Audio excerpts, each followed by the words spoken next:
Today on First Cup, I'll tell you the ongoing saga of the plumbing, and we're going to talk about a handful of other things that I can't remember right now because it's early. I haven't had my first cup of coffee, but we will get started in 15 seconds. So stick around.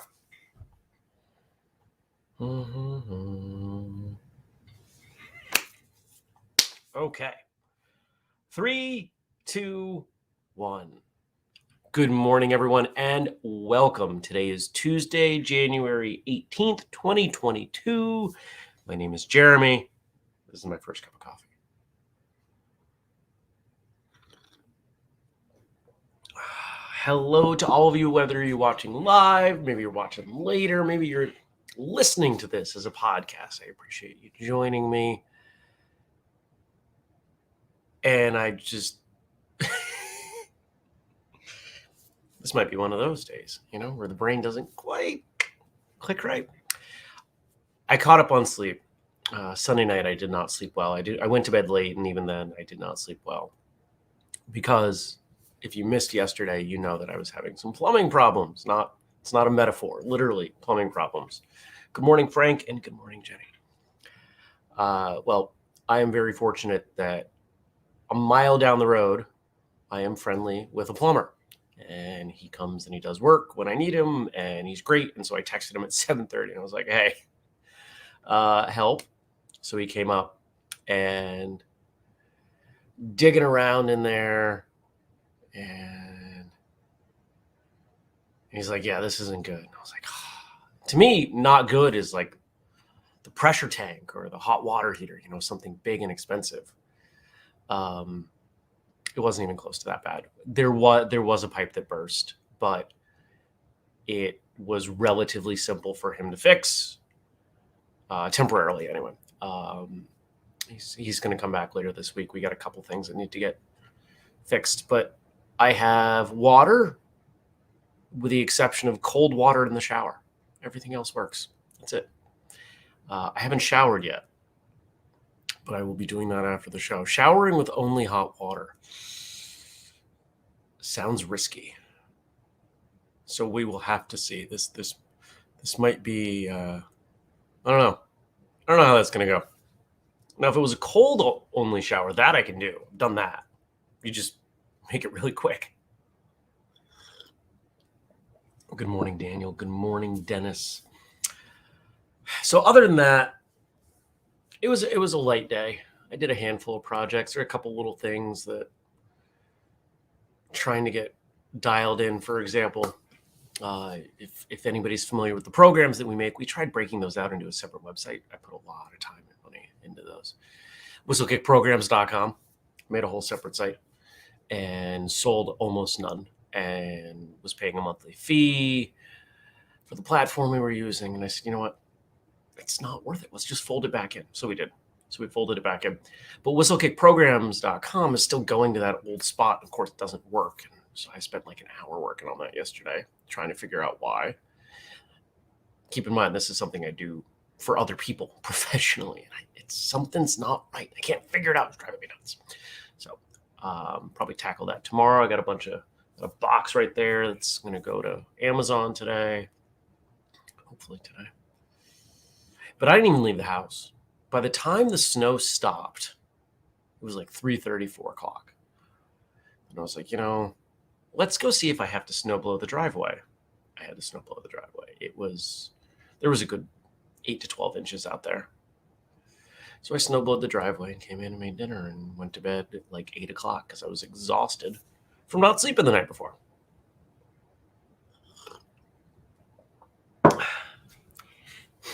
Frank's dropping an out of sequence joke. I love it. Did you hear the joke about the Zen plumber? He just kind of goes with the flow. I find plumbing fascinating. I do. Because it's all pressure and gravity. That's it. You can accomplish very basic plumbing without power. Did you know that? Did you know you can flush your toilet without power? There are a lot of people who don't know that. How do I know that? From growing up in New England and not having power but having buckets of water and going, just fill the back of the tank and you can still use the toilet. I had a thought this morning as I was kind of looking around. I do okay when things don't work well. You know, I've got a furnace and I've got a wood stove. And I've got water saved, but you know, obviously I have a sink and a shower. And I've got, I don't know what else I would need, but I do okay. And there's nothing wrong with the power going out because it's so quiet. Oh, is it so quiet here? There's the power going out makes me want to have, whether it's on another piece of land or back there, like a meditation cabin. I don't think I would use it. If it was here, I think it would need to be elsewhere and I would need to go to it. But I've been looking at land. I've been looking at getting another spot. Good morning, Brian. Jenny says, we got the same storm system here Sunday right into Monday. It dropped about an inch of snow before switching to rain, and that rain is what led to my leak. Oh, no. Sorry. Boo. Had a call with Jenny yesterday. We talked about books. My brain wasn't in it because I was so distracted and flustered. That was before the plumber came. BP, before plumber. We are now AP. After. Hope you checked out yesterday's episode with Stephen Watson. Been getting some great feedback on that one. What a fun guy. We've got a third person joining the School Owners Mastermind on Patreon. Sent some messages about that yesterday. And because I just discovered this at a request. So, you know, I'm wearing this all over printed hoodie. You know, we did this cool design. I'm working with the designer on a few other things. There's one more thing on the way as a sample. Actually, there's several things on the way as samples that I will show you when the time comes.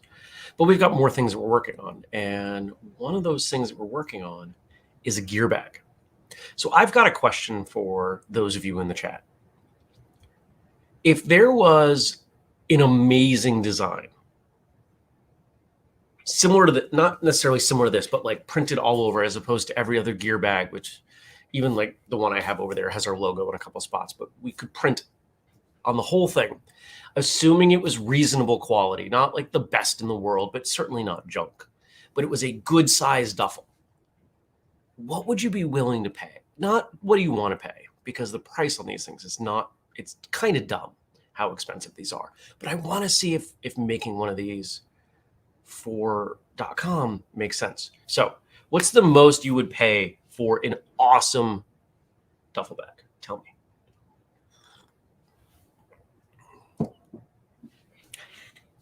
Jenny says, we had a great call, even if it wasn't as focused as normal. You're saying I'm normally focused. Okay, good to know. What else is going to go on today? So today I've got like 4 or 5 short calls. Andrew and I have a call scheduled, and we'll see where that all goes. In between, I got plenty of things to work on, but I'm going to take it easy. Like I'm going to be really honest. I'm pretty much maxed out, and I'm finding that my ability to recover overnight and everything is just, it's not where it was. And I think some of that is that the last bunch of weeks I've been spending a lot of time going to Maine, grabbing boxes. I haven't been out in the woods as much. I haven't been at the gym. I haven't been with friends. And that's not slowing down. I got boxes I still need to go through. And once I get through those boxes, then I can finally get my garage back, which will be nice. But I'm trying to take it easy. I'm trying to listen to my body. Not an easy thing. Definitely not an easy thing when you've got goals.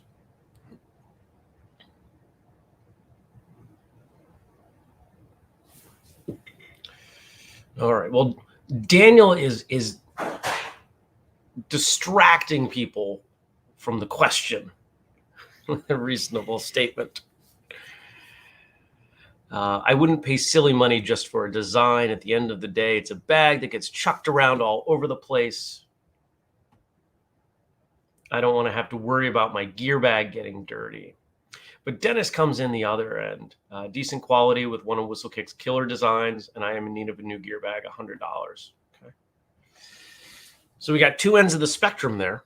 We could definitely do one for 100. There are a lot of items that we put out. I don't care if we make money. I just care if we don't lose money. But then there are other items where we make money. Once we paid back for the design that we created, paid a professional designer for this sweatshirt, we make a few dollars. Not a lot. Lower margin than you probably think. But we've sold 20 of them. 25 of them. We've sold some. Now, granted, I bought some. I bought 2 of them. So that probably kills the profit. But it's okay. Right? Like I don't mind that some items make more money than others. Stacy says 85 to 100. Jenny says the design isn't as important as the function. I think I paid around 100 for my current bag and has taken a beating for the last 5 years and doesn't show it. Daniel adds on, $100 for a bag sounds insane to me, but that might be differences of economy. There's a bag that I've tried to make. I've got the plans for what I think is the perfect martial arts gear bag. It's got a lot of mesh on it, so things can air out, but it's not all mesh. It needs to keep its shape.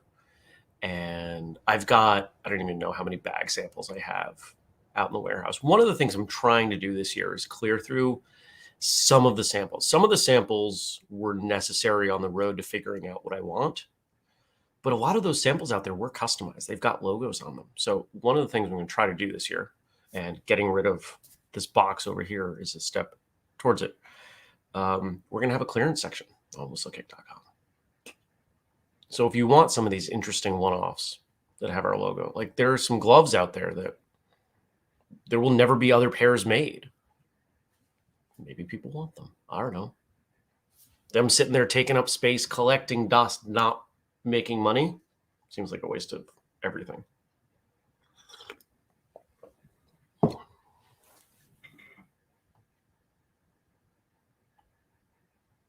Stacy says, rarity auction sale. Yeah. I mean, we're not at the point where I think people are going to spend money just because it's, unique whistlekick stuff. But maybe we are.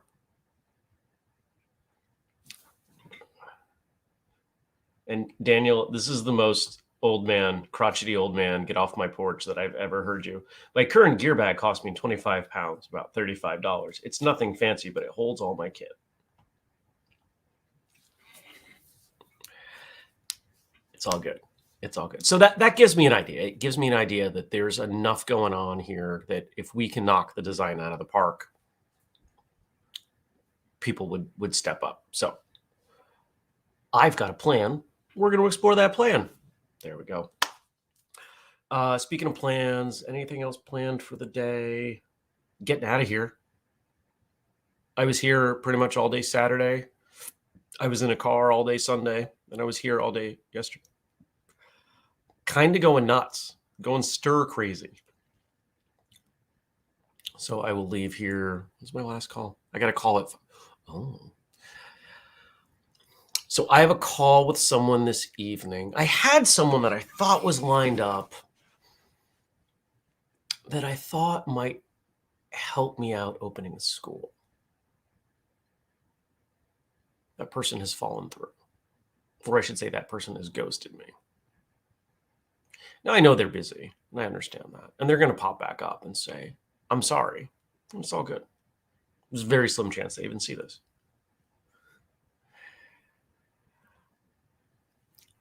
But we've been waiting. I've been waiting for them. But there's somebody else that I think just needs a direction.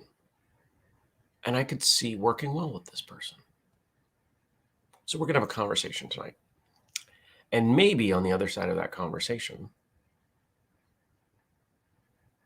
there's the plan for me opening a school. I've got some cool stuff in mind. We'll see what happens. So that's the big stuff today. I think I can do it. But Jeremy, when would you do that? I would stop doing some other things. Or so I tell myself. It's all good. Stacy agrees. I'm looking forward to going to the office this morning. She's going stir crazy as well. All right.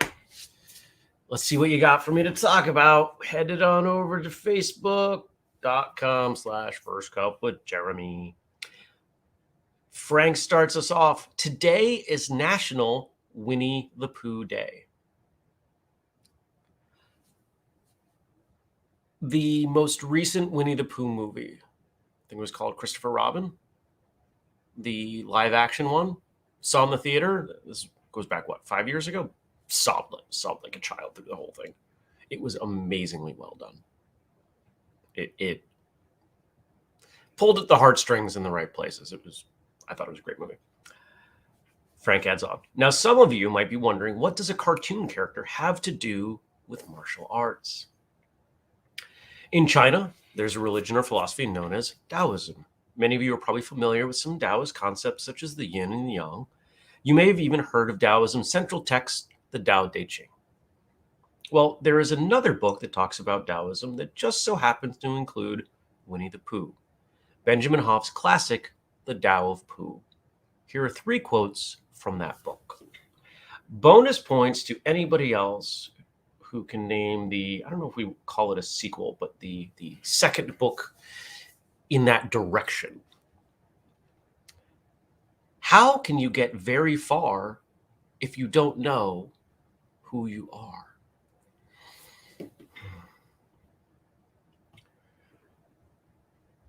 Oof.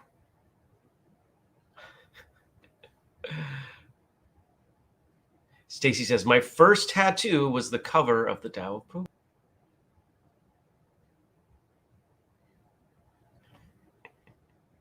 Daniel says, please tell me the question is, which Winnie the Pooh character do you most identify with? Stacy got it right. It's the Day of Piglet. Daniel got it as well. Frank's close. Frank says the Tao of Piglet. No, it's the Day of Piglet.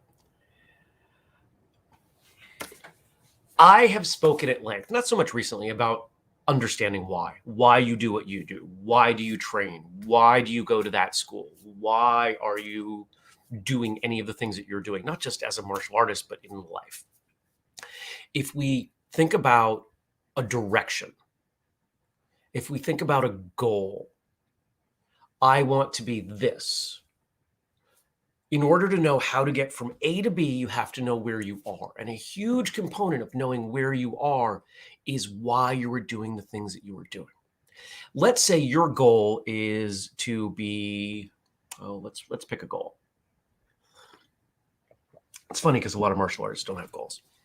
They just keep going. Let's pick a competition goal. Let's say your goal is to be one of the best point fighters or the best point fighter in your age and rank bracket. Okay.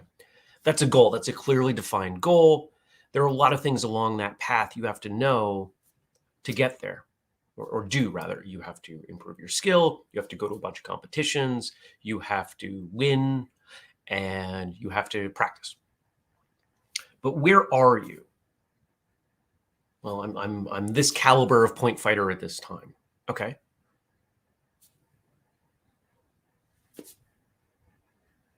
What is it about your desire to be a point fighter? The more you unpack that, the more you understand, okay, well, I grew, let's pretend it's me. I grew up small and I've got a little bit of a, this isn't the true psychological definition, but colloquial, we use it. I've got a bit of a Napoleon thing going on. I like to prove my skill, my capacity as a martial artist. the more we dig down into that. So if it's because I have a Napoleon complex, what is that? That's a feeling of inadequacy. Is it then possible that my emotions could derail me at some point? Oh, absolutely. Oh. Should we not figure that out? Should we not develop coping mechanisms? So if this was a movie, in the final fight at the big tournament of the year, I don't get upset and blow it. Understanding your why pays dividends. It is worth doing.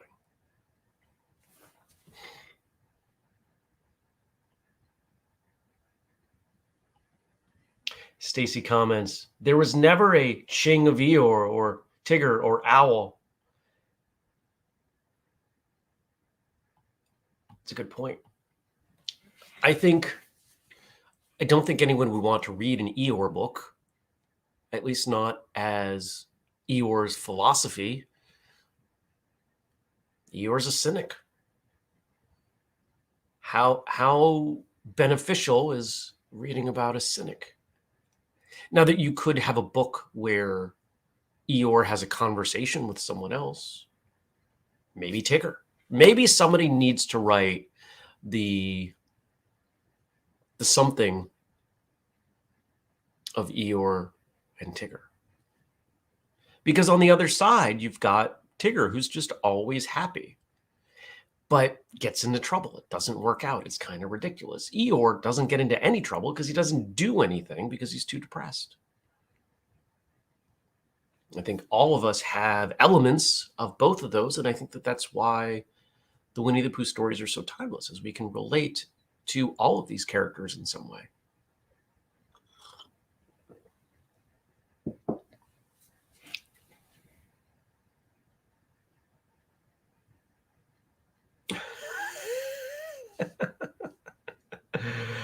Daniel, that's amazing. I'm not going to read that, but that's wonderful. It toes the line. See, there are things that happen live that you're not going to get in person. I mean, later. All right, next quote. You'd be surprised how many people violate this simple principle every day of their lives and try to fit square pegs into round holes, ignoring the clear reality that things are as they are.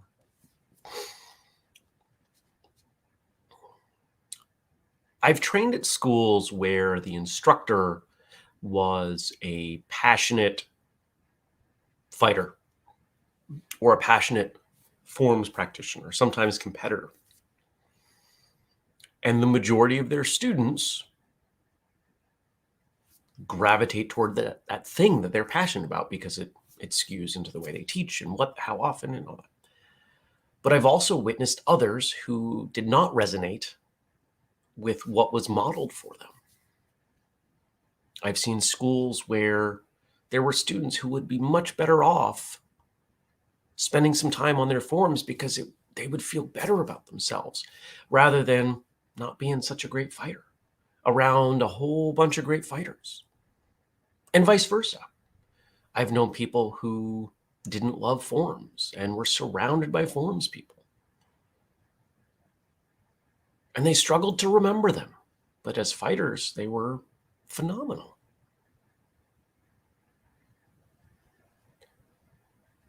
Don't try to put a square peg into a round hole, but also accept that, yes, training a bunch of different things means that some of them you're going to enjoy, some of them you're not. Some are going to work well for you, some will not. But be proud of who you are. If you love doing forms and you're great at forms, do forms. Doesn't mean you shouldn't spar, but embrace those aspects of you and your training that make you feel good about the time you invest. It's when we compare ourselves to other people in any way that things start to go sideways. There is, no, I don't want to get into that. People being dumb on TikTok.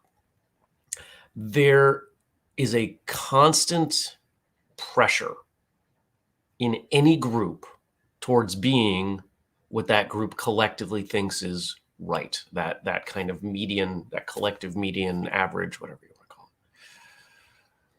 So what? Doesn't matter. You do you.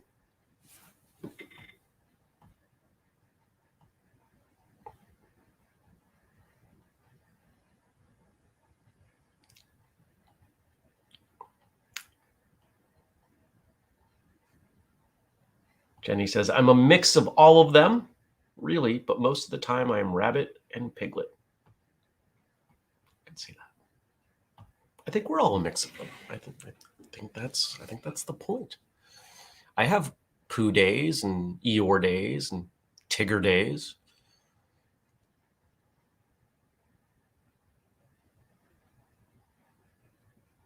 Owl days.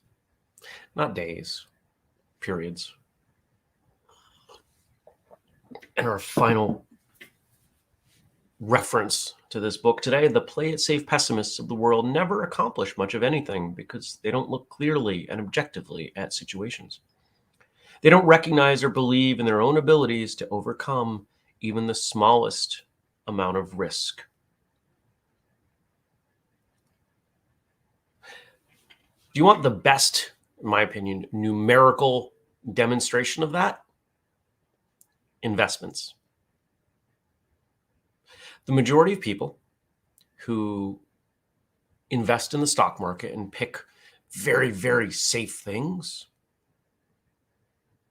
their investments are pretty much correlated with inflation. So they have more money later, but it doesn't buy them anymore. That's a safe investment. We all know that reward requires risk. If you want to be great at something, you have to invest a lot of time, or to say it another way, you have to risk time to have the reward of whatever that goal is. Because there's no guarantee. You could put all that time into that thing and it doesn't work out. If anybody feels depressed at that notion and you think, but it never works out. If somebody's really feeling their Eeyore, I'll jump on a call with you. I'll run through all the things in my life that have gone sideways and belly up and not worked out. And then at the end, when you're crying, I will give you all the things that ended up much better off because of them. I've had some rough spots, very rough spots. You keep going, one foot in front of the other. That's all you can do.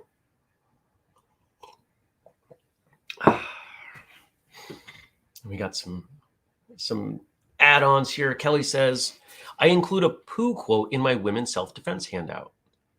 You are braver than you believe, stronger than you seem, smarter than you think. From Christopher Robin de Pooh. And Josh says, it's a great book. And we can talk about this for a few minutes. Josh asks, is anyone a fan of the shows The Mandalorian or the Book of Boba Fett? I haven't watched Boba Fett. I think I'm current on Mandalorian. As I go through this sequence with Netflix, once this ends, then I'm back over to Disney+.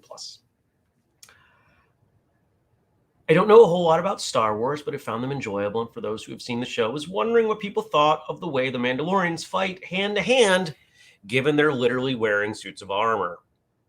Well, it's dumb. It's dumb. We know that.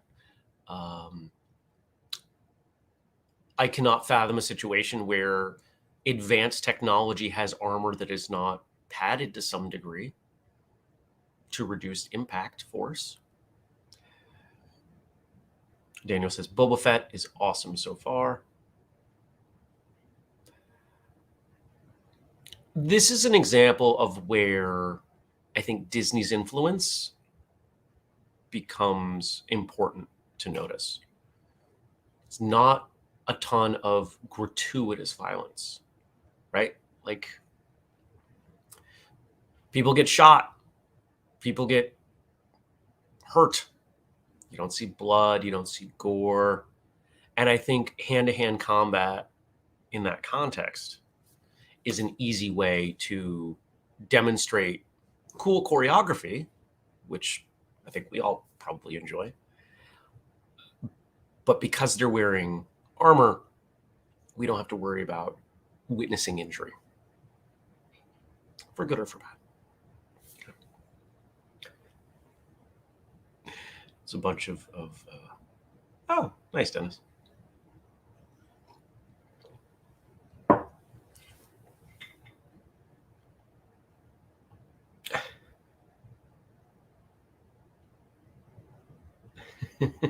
There's just here. There's literally, this is what I'm laughing at. Daniel saying bouncy, bouncy, bouncy, bouncy, fun, fun, fun, fun, fun. I love you guys.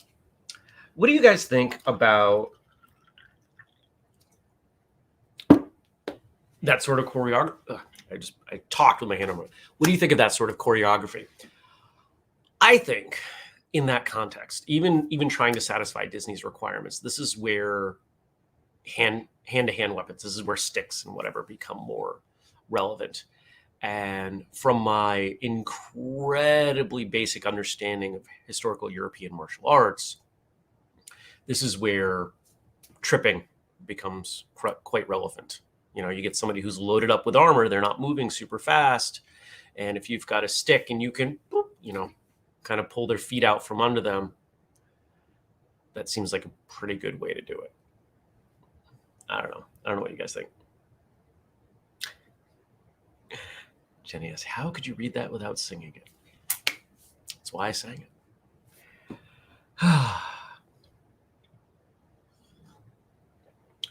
Right now on Netflix, I'm watching Narcos Mexico. I'm trying to get through Cobra Kai. It is so depressing.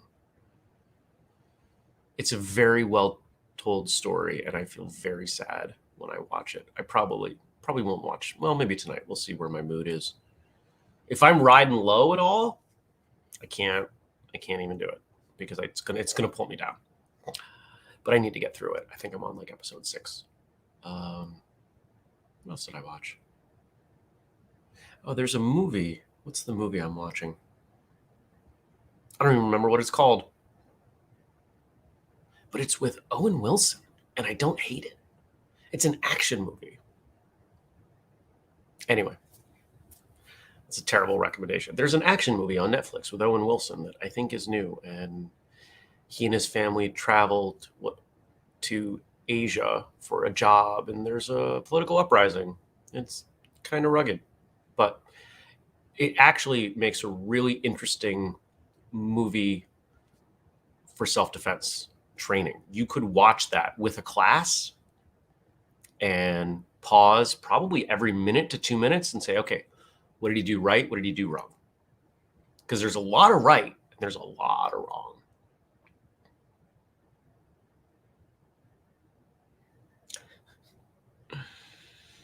Apparently there's some stick action in Boba Fett, or so I'm inferring from the chat. All right, I think we're done. I want to thank you all for joining me. Thanks for coming by. I appreciate you. This is the best way for me to start my day, and I'm glad some of you find some value in it. Remember, we do this show every weekday, 6:30 a.m. U.S. Eastern Time, right here on YouTube and Facebook. And where are we also today? Looks like that's it. Okay. Sometimes Twitter, sometimes Twitch. If you want to support us, you've got the code FIRSTCUP15 to get something like this mug, this Jackie Chan quote mug at whistlekick.com. You can also support us via Patreon, or if you want the whole list, including some behind the scenes stuff that doesn't go anywhere else, whistlekick.com/family. You got to type it in. We don't put it anywhere. And if you've got questions or comments, leave them on the Facebook page, facebook.com/firstcupwithjeremy. If you don't do Facebook, email me, jeremy@whistlekick.com. I want to thank all of you for coming by. I appreciate your time, and I hope you have an absolutely fantastic day. I will see you back here tomorrow. Take care. Peace.